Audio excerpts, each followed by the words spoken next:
All right, I'm just gonna wait for everyone from the waiting room to get in. Perfect. All right, good evening to our students, families, and supporters who are joining us tonight. We're so glad that you're here for today's session on family support at SPU. During the session, we'll have representation from the family services and support team. So they'll be here tonight to answer your questions. To get this session started, we'll just hear a little bit from them, and then we'll open the floor up for all of your questions. There's a Q&A function down at the bottom that you're welcome to use, and we also have a chat function. We also have some pals here who are ready to talk about their experiences from a student perspective. So please ask them questions as well. We have Melissa, we have Adisha, and we have Ashley. We're all eager to answer your questions. This session is being recorded, and access to the recording will be available on the same page that you logged into, as well as our YouTube channel. And I will be dropping the link to the YouTube channel in the comments below so that you're able to see that later. Feel free to submit your questions throughout the session and we'll get to answer as many as we can. I also just want to put out a disclaimer. As you know, there are still many details evolving about the fall semester. Everything's been changing with our guidelines for COVID and social distancing, things like that. So I'll also be dropping the link in the chat to the Stronger Together section of our website. There you'll be able to find the most updated information on our COVID guidelines. I just want to introduce myself before we get started. My name's Alexis. I'm the graduate coordinator for the new student programs office. And on the back end, helping out with our questions, we also have Megan DeJoya. She's the coordinator of our family and supporter services here. And with that, I will hand it over to the student and family support team. Thanks, Lexi. Hi, everybody. I'm Ellen Driscoll, and I'm here with my colleague, Carolyn Stevenson, tonight. And what we're going to do, we're going to tell a little bit about ourselves, a little bit about the history of how we got to where we are, and then give you some more detailed information about the brand new Family Services and Support website. We hope that it will be helpful for you. You are piloting it with us. So we're looking for lots of feedback during the course of the year. But let me first tell you where we're coming from and why we're here to help you out. Carolyn and I both work in the Dean of Students office as part of the Division of Student Affairs on campus. And the Dean of Students office for years traditionally has been working with families as they call campus to ask questions about their students, or maybe questions about the university, how they can navigate it themselves, how they can help their students, and then to navigate it. So with all of the work that we've done with family over the years, the Vice President of Student Affairs, Rick Gatto, said, why don't we just give the family what they really need, this whole landing place for them to go, not just with Carolyn and my other colleague, Greta Stringer, and I on the other end of the telephone, if you call, but just places to find out, how do you support your Seawolf by sending a birthday cake? Or what is graduation all about anyway? All of the things that you're going to see on the website are things that you can find on other websites on campus. We're just drawing them all together and putting them in one place. It's kind of like a one-stop shopping thing. That's kind of like what Carolyn calls it. As a parent herself, she knows how important it is. So we'll just do a little introduction, and then, after Carolyn talks, we'll open up the webpage and show you a little bit about what it looks like, and then take your questions. So I've been at Stony Brook for quite some time. Came in as a substance abuse counselor and have moved over to the Dean of Students area for the past 10 years. But what we do, what Carolyn and I do typically, is the student support area. So when students are struggling with different kinds of questions themselves or issues, or how to navigate campus, we have been in the dean's office for them all the time, waiting for them to help. We're doing much more since the pandemic came and taught us that outreach would be really helpful, because we've always known that our Stony Brook Seawolves are pretty independent and proud, and they don't always ask for help. So we are finding ways this year, we're expanding our team and finding ways to do outreach to students so that they know that we're available, the services that we provide. And also, we don't have to wait for them to really feel stressed out. Hopefully we can get in there and ease that stress and support them before things get more complicated. So there's a lot of transition issues that happen for families as well as students. We spend a lot of time on campus helping the students transition, but this is our opportunity this year also to put some energy and mindful time into helping families transition. We always talk about when the students come to campus, they're buying posters for their rooms, they're meeting their friends, they're going to their classes, and families are waiting at home wondering what they're doing because it's kind of quiet at the dinner table. So we appreciate that too. And Carolyn can speak some more to that from her experience as a parent of college students as well. So with that, no question is too unusual, or no question is one that maybe we haven't heard before over the years. So we really want to be a resource, not only to students, who we work for, they are our primary job, but to families as well, because you too are part of the community here. So that's pretty much me and my background. I'm going to pass it to my friend and colleague, Carolyn. She can talk a little bit about where she comes from in this support team. Sure. Hello, everybody. Good to see you virtually, sort of. So I've been at the university for 12 years now. I did work in advising with students that were struggling academically, tried to sort of figure out what obstacle they may have hit and helped get them back on path to academic success and graduation. So coming from that, I do realize that sometimes students come in, and Ellen always says we have the smartest students and they're all sitting next to other smartest students. So sometimes students come in and they start feeling a little worried or a little insecure. It's not the same as high school. So we try and help get them to resources on campus. We are a place, also always have been, and we're expanding that, as Ellen said, this year, for families to come to when they have questions or concerns about their student, not quite sure how they're doing with their transition. We're an office that will pick up the phone and listen to what's going on and what your concerns are. So yes, as Ellen said, I am a mom of 3 as we send our youngest back to school, back to college this year.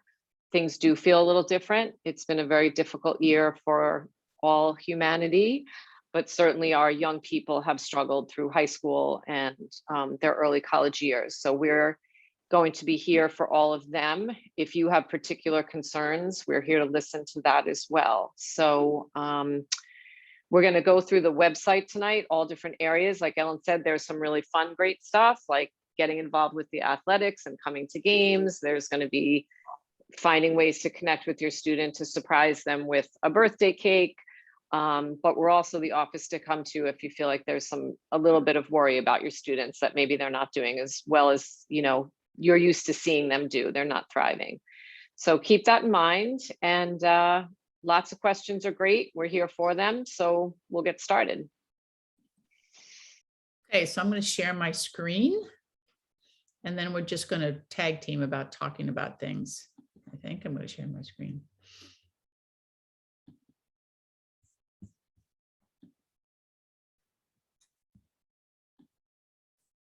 Here we are. So this is what it looks like. This is our Family Services and Support website, brand new. And I think that Megan or Lexi will put the address for the site into the chat. So this is kind of how we line it up. We have a welcome, we talk about us, the Family Services and Support particular, but concerned about my student. Carolyn just referred to that. You're going to find concerned about my student in a couple places. Because sometimes there are people who are going to the family website because they want to find out the date for graduation 3 years from now. Other people are looking for someone to talk to. That's where Carolyn and Greta and I come into it. So we put concern about my student in a couple different places, just so if you really need to get in touch with us, you can find us quicker. But this is kind of where we're at. There's a lot of points and clicks to stay informed. All the news and updates and everything is going to be right underneath this link here. And if I can move, there we go. So in the Stay Informed, this is an opportunity for you to connect to all the social media things that we have.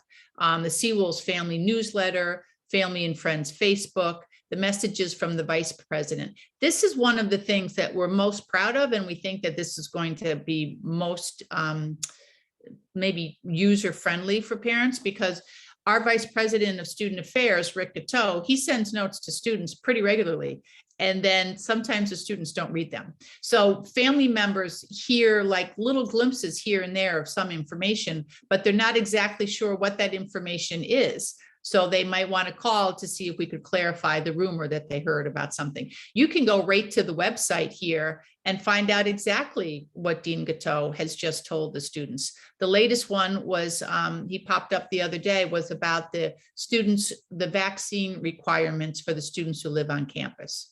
So Carol and I were fielding a lot of calls today because people were asking the same thing. And actually, I have this in a piece of paper in front of me, but I directed family members right to this site so they can pop it open, they can see it for themselves. And then it also, one thing I like about that is it kind of helps family members not be chasing each other down for information. We would like the most vibrant communication system that we can get. So if your student's in a class and they're busy with other things on campus and you would like to find out more information about what's happening, this page is for you. You're going to love this. So the Stronger Together website, which Carolyn just talked about, is all things COVID, updated all the time. You just click any of these things that are highlighted in red and you can go and get more information about that.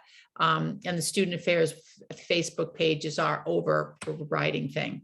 So that's what the Stay Informed one is all about. And we're just going to piggyback on different things here. But this part of the website, I like to take pictures myself. And this is one of the things that research has taught us is pretty user-friendly. The picture where you can just kind of point and click. What's the quickest way to get my answer? So we've come up with these tiles. There's another one concerned about my student. Carolyn will talk about that later. But we came up with these tiles that seem to be the most asked questions that family members have come up with over the years. So these are ways that you can take a quick look and then kind of click on something and get your answer, hopefully. So I'm going to pass to Carolyn. If you want to start on anyone in particular, Carolyn, just let me know and I'll click it open for you. I mean, we could just start at the beginning. Welcome to the Seawolf family, because that's what we're doing here. Yeah. So, yeah, so we do think of this, and that's a big reason that we sort of, Dean Gatto sort of went forward with Family Services and Support with the website and sort of creating this team to work with family members. We want you to know that you're a part of this family and this community. So it's not sort of, you show up to drop your student off and then you come back for graduation 4 years later. We want you to sort of be engaged with their education, with all the great things that are going on campus. So I'm just gonna, where Ellen is sort of scrolling there says some important information about access to student records. So we famously call that across campus FERPA. So I'm sure many of you have heard about that once your student becomes 18 years of age, they're sort of thought of as an adult, and they have very strict guidelines. It's a federal situation. It's not just the university, that we're not allowed to share specific information. So the beautiful thing about our office, Family Services and Support, is that when you call our office, we always say we're very good listeners. So we can give you general information about policy at the university or about procedures or about how to get in touch with different offices, but we're not able to share specific information about your student's record. So, but if you have concerns about your student, we always say we're the best listeners on campus. So we're able to listen and sort of take that information and know if we need to follow up with a student. We may not tell you right then that we're going to follow up with your student, but trust that if we feel that there's a need to, we are absolutely going to follow up with the student to make sure that they're doing okay. So there's a lot of good information here, the useful links, what to bring to college, what you should not have your student bring to college. They're going to be hearing that from a lot of different people. Again, more information about from Vice President Gatto. There's information here about new student programs. So orientation, the orientation, we have a whole new welcome week that we're going to be participating in. We're trying to get students as engaged as possible after what the past couple of years have been. So it's a really, really exciting time for the students that are coming in this year. So take a look at all of this and just know that this was all created for all of you. And like Ellen said, you are the first year that gets to be part of this. You're sort of the freshman of family services and support this year. Transitioning with everybody else. That's right. The Stay Informed, we talked a little bit about this already. This is where you can get all your websites information, all your social media thing. So you'll find that a couple of these things you'll find in two different places. That's because people do websites differently. Some people will just type in the words, some people go to a picture, they'll click on. So we tried to cover all the different ways that people could find the information. The family events page, this is going to be ever changing and growing because we're going to keep adding events during the course of the year. But opening weekends has certain traditions. If you're going to be dropping your student off to live here, there's a barbecue before you go home. So don't leave without eating. So these are some of the things that you will be able to find on here. This is a good example of the student that goes, yeah, there's something I can't remember. We're supposed to eat or so before you go home. You can find out for yourself exactly what it is because, this will all be put out clear here. When you're getting closer, you'll have times and where to meet people and all that kind of stuff. Family weekend, save the date, September 25th this year. There's going to be family weekend, family appreciation week. We're going to try to find, we have a new president this year, which is pretty exciting. So we're going to find time when family members can come and spend time with the president. She is 100% student. She wants to meet as many students as she can, but she is such a community oriented person also. When we told about the family services and support website and our outreach to family members, she's like, if they're here, let me know. I want to be part of that too. So you're going to get an opportunity to meet her as well. So these are just more of those links and places to go. Out of state and international families. Carolyn, you want to talk about them? They're always fun. You have your mute on, yeah. I'm muted. So for out of state and international families, obviously it's a little bit more difficult because you're a little bit further away from your students. So there's a little bit more worry, but we're keeping a close eye on them as well. So there are some links embedded in here for international families, visa and immigration services. Obviously their F1 status, they have to keep track of that. So there's a lot of information there. And information on the website. I don't think it's actually on this page about where families can stay, because obviously if you're out of state, you need to know where you can stay and how to park on campus and all that stuff. So that's in one of the other tiles. It's underneath there. But yes, so not just domestic students, all of our families really, really matter to us, and we want to hear from all of you. And there's an out of state welcome banquet, almost a dinner for the families when the out-of-state students come in. To really, it's a little bit different send off when you're bringing your student from out of state than when you're bringing them from around the corner. So we try to help with that.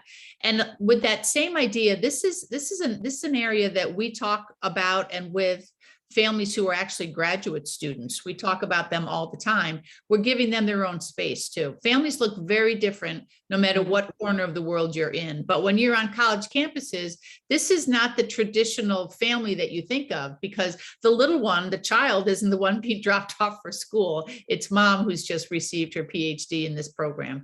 So in this picture. So families for graduate students, there's a whole lot of resources that they need for themselves and to support not only themselves as students, but their partners and their children. So this is the page that we've devoted to them. Childcare services here on Stony Brook's campus, the food pantry that's here on the campus, off-campus rental information and resources, which is open for everybody. It's not just for graduate students or families with children, but these are the kinds of things that that we want to make sure that graduate students or students who are who have families themselves here with them, that they know that they're part of our outreach as well. We don't want them to feel like there's no place for them to go. As working in the Dean of Students office, we are the Dean of Students for all the students. So if any student has an issue, graduate or undergraduate, we will support them, listen to them, try to help them navigate the waters of whatever's happening to them. But when you're family members, it's the same way. It's not just traditional families who can find answers on this website, but hopefully all kinds of families can find answers here. So that's what the families of graduate students are all about.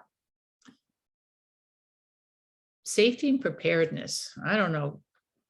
How much time do we have to talk about this, Carolyn?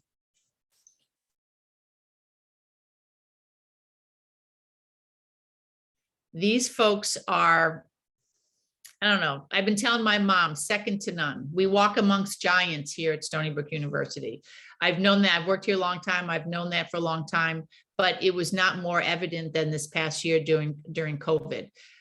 Health and safety is always a priority, but it was really amped up with the seriousness of the pandemic. So what we've done here is we've taken our colleagues, campus safety folks, and the folks who do safety and preparedness on campus every day, all day, 7 days a week, 24 hours a day, and we've given them their site here with us. Emergency management office. These were the folks who were really closely involved in policy around COVID and 6 feet apart and all of those things, the masks that we've been trying to translate from the health department, from the federal government, from the state government, from SUNY. The information has been coming from all these different areas. They've been the ones who have sorted it out and translated it and given it back to us. The Alert and Guardian, these are great tools that students and staff members can use on campus. The Alert is the emergency notification system that alerts the campus community if there's a major emergency or threat. Weather conditions that come across, severe storms coming, those types of things. You can sign up for this, and family members can sign up for this also. So in my house here, my cell phone rings. I still have a phone that plugs into the wall. The phone rings on the wall and the email clicks in if there's some sort of a snow emergency or something like that. I signed all of my things up so that if something happens, no matter where I am, or if anybody is home here, everybody gets the same information at the same time. Families love this thing, the Alert thing. Now, the Stony Brook Guardian is a different thing. They refer to it as the personal blue light for your phone. So if you've ever been in a situation in a public park or someplace like that, when you see the pole that has like a box on it, so push the button if you're in some sort of danger. On the top of the box, there's a blue light. We have those on campus as well. And the ones on campus, if you push the button, it opens up the microphone. Whether you're able to describe what's happening or give information or not, it doesn't matter. The blue light has gone on and the university police know exactly which light has been triggered, and people are on their way to find out why was that box triggered. On your phone, you can get this SB Guardian as an app, and it works as the blue light.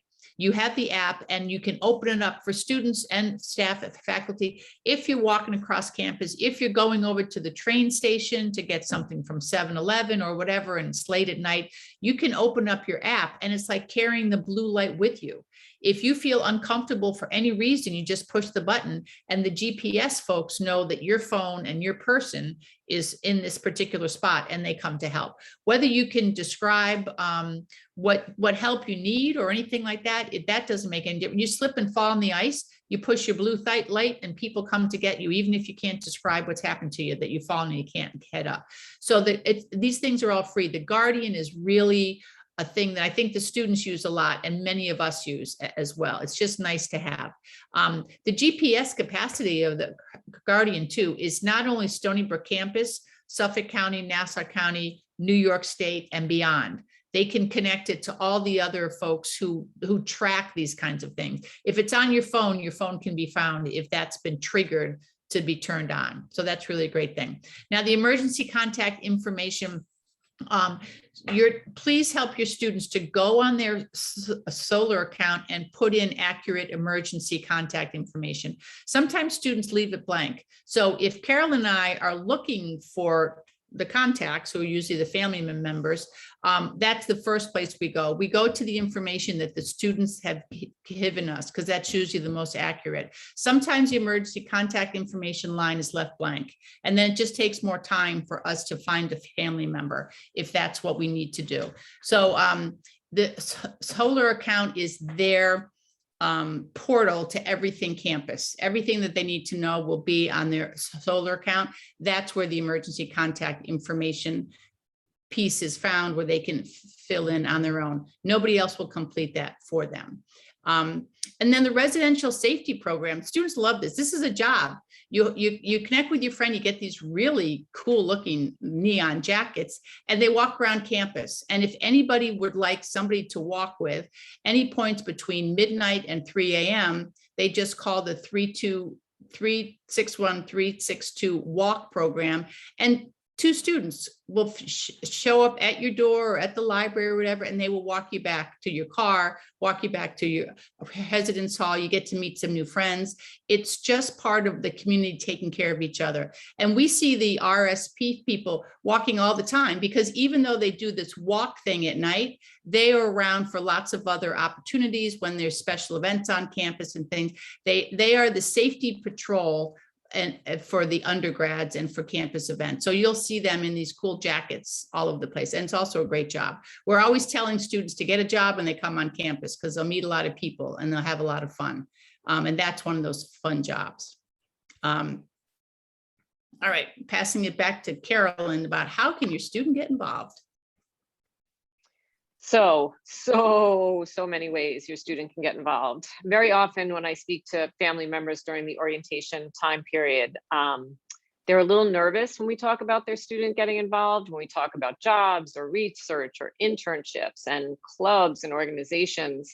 We were speaking to some folks the other day at a visitation day, and they were like, well, there's not going to be any time for that. They have to really just focus on their studies.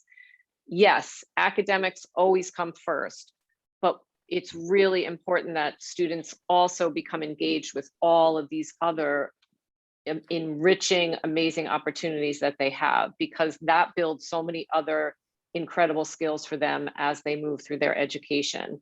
So if your student talks about, I want to join this club, this organization, you know, this one faculty member is doing research that I'm really interested in, whatever it is, be supportive. Part of that growing and learning experience is also being able to understand how to build balance into life.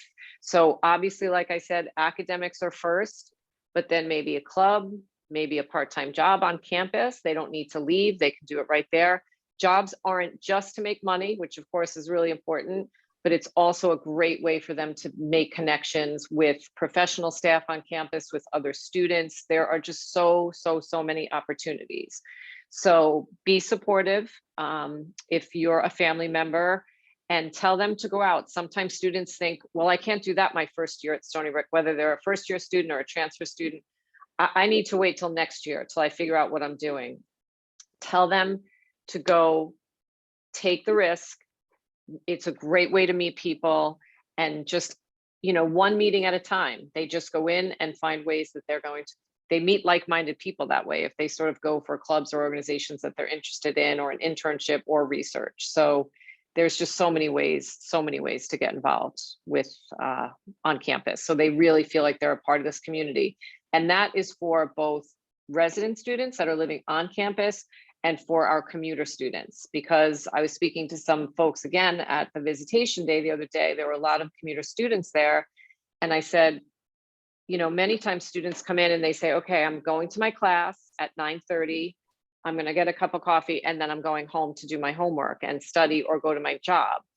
But it's really important, especially for those commuter students, that they stay on campus during the day, maybe, you know, go to their class, maybe spend some time in the library, meet a friend for lunch, go to a club and organization, maybe have dinner, go to another meeting, hang out with your friends. And I like to say to families, you know, there's going to be a lot of nights that your student, even if they're commuting, they're not going to be sitting down to dinner with you at 6:30 or 7 o'clock for a while. because they're going to be really busy on campus. And it's just a great way for them to feel like they're such a vibrant piece of this community. So keep that in mind as well.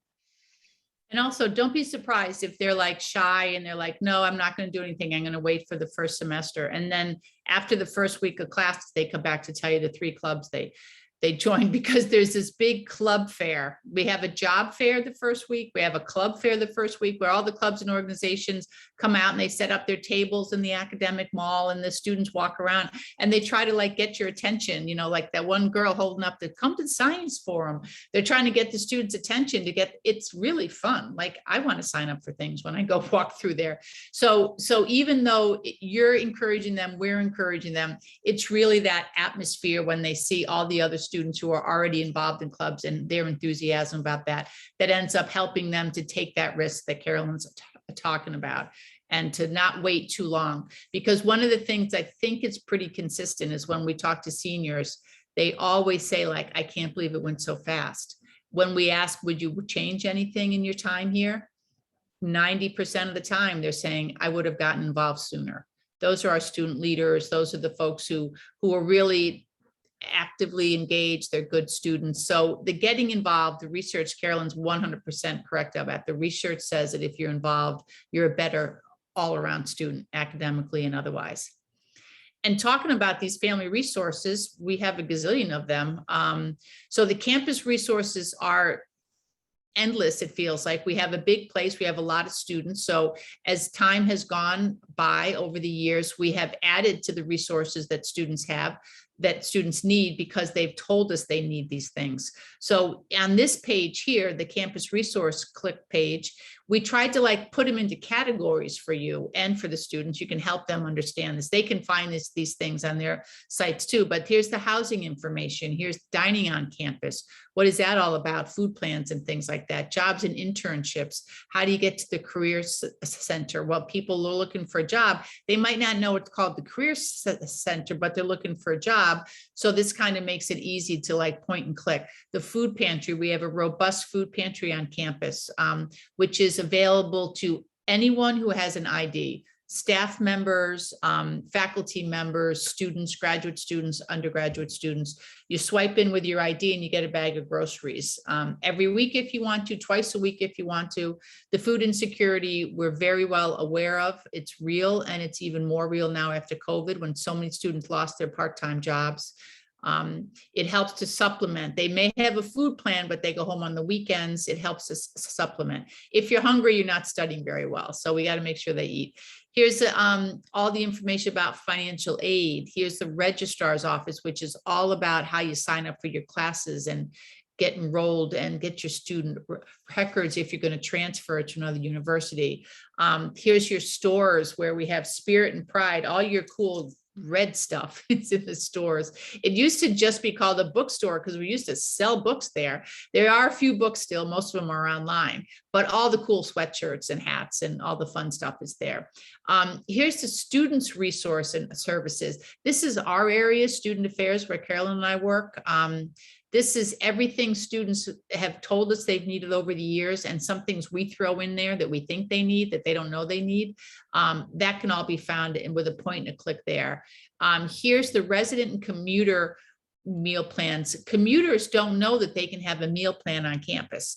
And the reason we have a commuter meal plan is it's on their ID, they swipe and go. So if they end up coming to campus, if they forgot their money, if they don't get paid till next week, they already have paid for a debit card type of thing. As far as a meal plan goes, they can still eat while they're on campus and use their card. So the commuter meal plans are interesting. If you live on campus and you don't have cooking facilities in the place that you live, you have to have a meal plan. Commuters don't have to, but it's a discounted way to get some food while you're on campus. Here's all the student health insurance information, the calendars for this year and years to come, and veterans and family support is on there too. So all of these different things, talk about one-stop shop. We tried to put as many things in the campus resource tile here as we could, because there's so many things that might come up. And sometimes when you're just looking at these tiles, you didn't think about one of those things that's right there in front of you. So you open it and you get to learn a little bit about that. I'm going to pass it back to the mom to talk about sending love to her college student, because this is very popular. Sending love to your Seawolf. Yes. So for right now, we can, you can go shopping for students. And this is, some information from Shop Red West. This is what Ellen was talking. It used to be called the bookstore. There's a mailing list and they have a discount for first purchases. The care packages are going to be coming soon. So they're not quite set up yet. We're trying to figure out the best way to do it, that it's the easiest for family members to access. But it will be coming. So keep an eye on that for the care packages. Your student likes to hear from you. Sometimes you might not hear from your student as often as you would like to, because that means they're probably busy. So try not to worry too much at the beginning. I know I had, my older daughter used to call home probably 3 times a day when she first went away to school. And I was like, oh, she misses me. This is so great. She wants to tell me everything that's going on. And then I started to realize, I think she's calling me because she doesn't know what else to do. And she's feeling a little bit nervous and anxious, which was fine. And what I did was listen and know that, just sort of said, well, maybe you should go to that club that we talked about, or go to the movie with the friend, whatever it was. And it went from there to, it would be 2 or 3 weeks. And I would be getting a quick text once in a while when I would say, how are you? Fine. And that was it. So a little bit of both. So students want to hear from you, definitely at the beginning, but know that there may be times when they're not reaching out as often as they used to, when you're used to having them home after school every day to tell you everything that's going on. So just keep that in mind.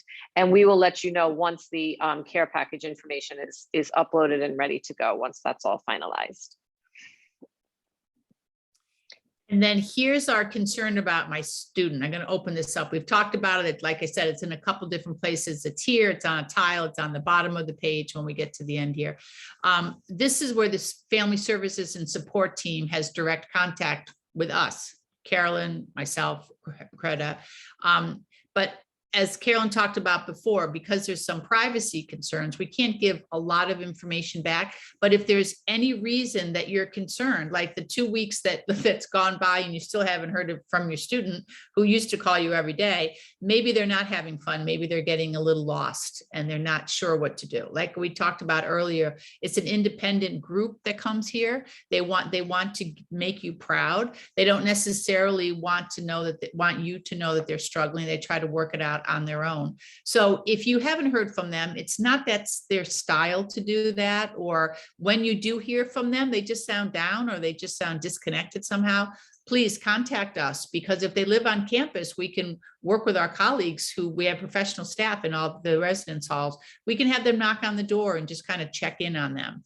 If we check in with their professors, we can find out, are their grades slipping? There are some sort of telltale signs that help us understand if a student is kind of becoming disconnected, and then we can do an earlier intervention instead of getting to the point it's the end of the semester and they failed a couple classes and then they're telling you that they don't want to come back the next semester. Like, we're trying to intervene earlier than that. And when I say intervene, like just sitting and listening to the student or talking to them, like what's happening, they just might need a tutor for their organic chemistry class. That may be the only thing. But the identity of being, Carolyn addressed this earlier, the identity of being a smart student and maybe one of the top 10% in their class, if not the top 10, when they come to Stony Brook, everyone is a smart student. So now there's that whole piece of like, well, who am I now? If I'm not the smartest one in the class, where do I fall in? So if a grade comes across and it's not a grade that they're used to getting, their confidence starts to slip a little bit. And you as family members, you know them best. You have known them maybe their whole life, or if you brought them into your life at another age than birth, it's probably still been a long time. You know when their confidence slips, you know when they're being quieter than usual, you know when there's some really things happening to them that kind of gives you that concern feeling. Then reach out to us. Talk to your student, of course, but we can help understand what the campus environment is like for them. And maybe we can help them navigate what's happening or the roadblock that they've come up against. So the concern about my student is simply that we haven't listed all the things you could be concerned about, because you know as a parent and you know as a family member that there's just something not right. And when we talk it over together, then somehow we can get to that place where we can help them out. And on this page also, it talks about the student support team, which is Carolyn and Greta and I. But we are always encouraging family members. There's somebody on campus, there's in the student support team offices, there are people who can help you get through whatever it is that's happening. We've seen many students come before you. We will see many students come after you. We don't have all the answers, but we have the telephones to the people who do have the answers, depending on what issue it is that the student may have. So we are constantly encouraging students to come in and talk to us about what's happening. So if you can partner with us on that and also let them know that there's this student support network for you, you just have to show up and we will get you where you need to go. We keep things private. We're not going to be blabbermouths to everyone, but we can help the student understand what's happening to them and maybe give them a little courage or make a phone call for them to help them get over the tough spot. But the concern about the student, you will know before anyone else knows because you know them best. So we want you to know you can reach out to us immediately, and then we can do our end to see what we might be able to do to help out. And visiting Stony Brook, Carolyn alluded to this before. So yes, more information about coming. We're a train station right on our campus. Not too many, schools can say that. It's easy to get to. We have a hotel, the Hilton Garden Inn, right on our campus. So there's some information about places to stay. We're hoping to encourage family members, not just to come, go to their student's dorm room and then leave, but to come get involved with the games for athletic events. We have a beautiful art center, the Stoller Art Center, right on campus. So please check out the information on here. And when you do come visit, see what opportunities there are for all of you to go with your student to sort of enjoy such a beautiful area. So it's all right there in one spot. So much fun. And there's a whole department that covers those things. So that was going to be changing often. And then this is the fun page that everybody wants to go to. Their first stop is, will my student graduate? Will they make it to the end? So it doesn't matter what year your student is. This graduation page is connected directly with the commencement folks who work on graduation all year round, believe it or not. So it's constantly changing and being updated, and there'll be pictures from previous graduations and what's coming up. If this is about to be graduation season, this page is full of information and events from commencement website about what's next, because the students will be like, yeah, I think the senior pictures will, I don't know when to, and I need a cap and gown and those kind of questions. They'll have little bits and pieces of information, but they might not have all the details. We will be giving them as much information as we can from our end, but you can help them by getting to a site like this, pointing it out, and together you can go through dates and what's needed to be done and when they have to sign up for this or order that. So really from the new student programs when they first come on campus, all the way through their career here and graduation, those are all the things that the family website landing spot is supposed to help you with. Again, concerned about my students, we can't give you enough information about this, enough places to click. But then at the very bottom of our page, that's where we live Mondays through Fridays. That's our phone number, the website, the office hours. It is the Vice President of Student Affairs suite. So we are in there with the Vice President himself. So we have direct access to all things student affairs and student concerns. So it's a great place to be. We love also introducing students to Rick Gateau, our vice president, because he's a lot of fun and he likes the students and to know what's happening with them. He's always, when I'm with him and he meets a new student, he asks these really great questions about what have you been thinking about lately on campus? And what are the things that we could do differently for you? So to know that the family services and support folks and department are underneath the nose of the vice president who only cares about student success. I think that helps to make us better, but also it helps us for customer service for you folks. So no question is unusual and too hard to answer because our access to the experts and our access to the people who are connected directly to the president's office is really clear. And that's on purpose. Student support team and family services and support are under the same roof as the vice president for student affairs, just for those kind of quick access, safety and care for student issues that come up. So that's our website. We can answer questions for people. I know if Lexi's been typing away in the chat box. I'm not sure what was happening with all that, but what can we do to help answer questions for everybody else?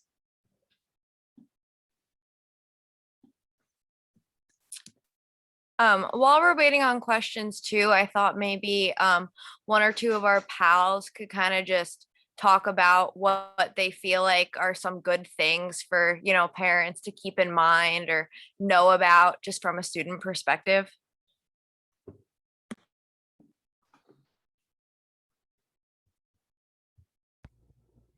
Hello, I'm Melissa, and I can answer that question kind of briefly. I guess something that I feel like parents should know is that I do realize that college is a really big thing, especially coming from high school to college is definitely a really big transition. But maybe you don't need to be in the front seat for this time. Maybe it's okay that you don't have the driver's wheel. Like these beautiful women had talked about before, we have so many resources for our students, and it's also really good for you to be informed about those resources too. And I think Carolyn was talking about this a little bit, how her daughter was like talking to her like almost every day in college, which is like, I know for my mom that was like a dream. Like she would wish that I called her every day. But you don't need to enable that in a sense. I don't want to say enable, but like you don't need to talk to them every day. You don't have to endure that. You should also encourage them to seek out opportunities that campus has to offer, especially Stony Brook's campus. We have so many opportunities, whether that be jobs or clubs, or any of that sort. Definitely encourage them to seek out those kind of things and embrace the independence while also being accepting of help, obviously.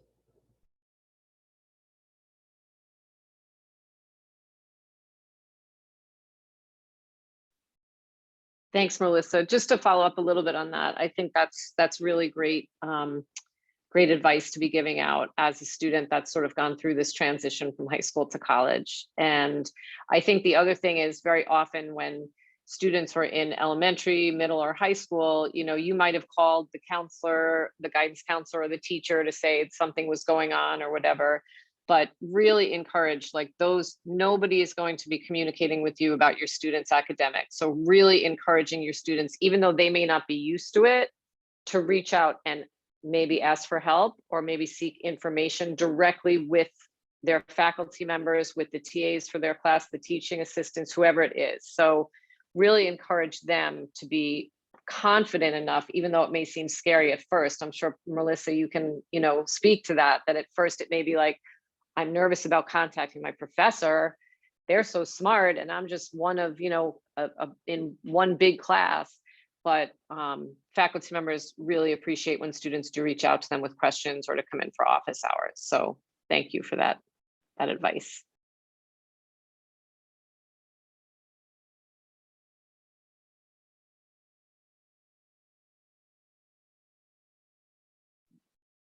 Any other questions?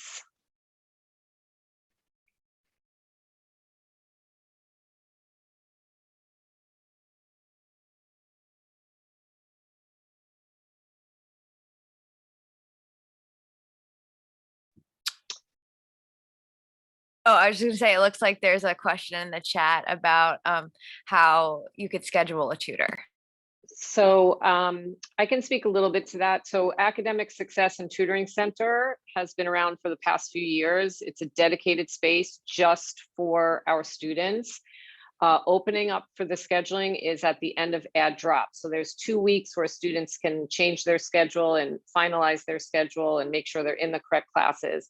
At the end of that time period is when scheduling can begin. It's all online. Students will schedule an appointment. It's either every week or every other week, and it's with student tutors. So it's students that got an A in the class the first time they took it, and they're trained extensively to be tutors in that area. and it's free, of course. And I always say that if you are not accessing the tutoring center, your tuition is paying for everybody else to access the tutoring center. So even if you're in a class and you think things are going okay, but you're like, you know what, this might get a little bit tougher down the road, sign up for it just to have it. It's like an extra sort of support for you. So they'll be getting a lot of information about that as the orientation process and onboarding continues for students about how to sign up for it.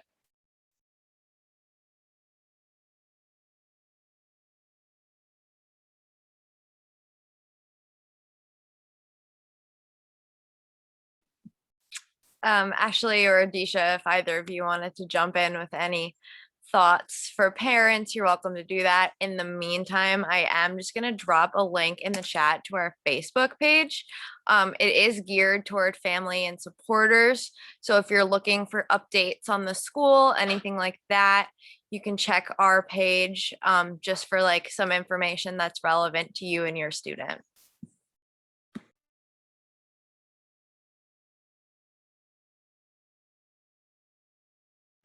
And if you're on Instagram, I will drop our Instagram as well, because we also put a lot of updates there.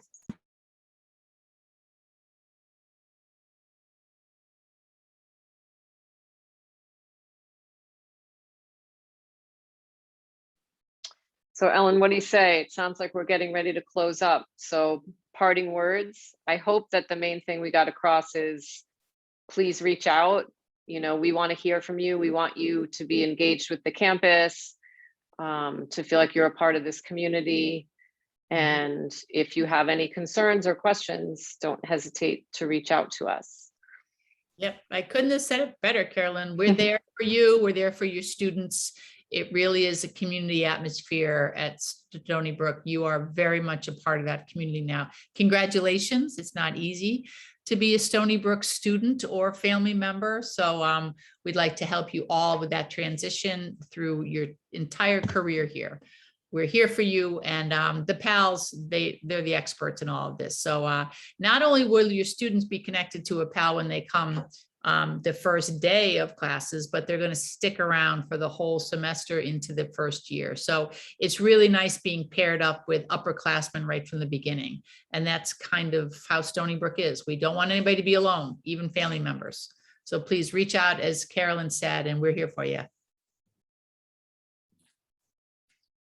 Yeah. Oh, I do want to just address the question in the chat. There is in-person events for commuters also at Welcome Week. Anybody is welcome. Like, we don't have, you know, specific residential things. So you're welcome to come to campus for Welcome Week. We really encourage it. That would be awesome. And yeah, like Ellen said, definitely use your PALs as a resource. Most students have already met their PALs. You only have a few Seawolf connections left. So, and they'll also have orientation leaders too, once they get on campus. And yeah, Welcome Week will be from August 16th to the 22nd. So lots of opportunities for some fun things there. And so, yeah, thank you to our students, our families, our supporters for coming, engaging with us, asking questions. And thank you to our presenters and our PALs for all the wonderful information that they've given. I want to add again that this session is being recorded. So the link that I dropped for our YouTube channel, I will drop it one more time, just in case you want to save it. If you're going to look for the recording afterwards, it will be up there. It'll just take, you know, some time to edit it, and then we'll get it up in case, you know, you missed anything and want to check back. But if not, you could also email one of our offices. So thank you all for coming, and I hope you have a nice rest of your night. Thanks, everybody.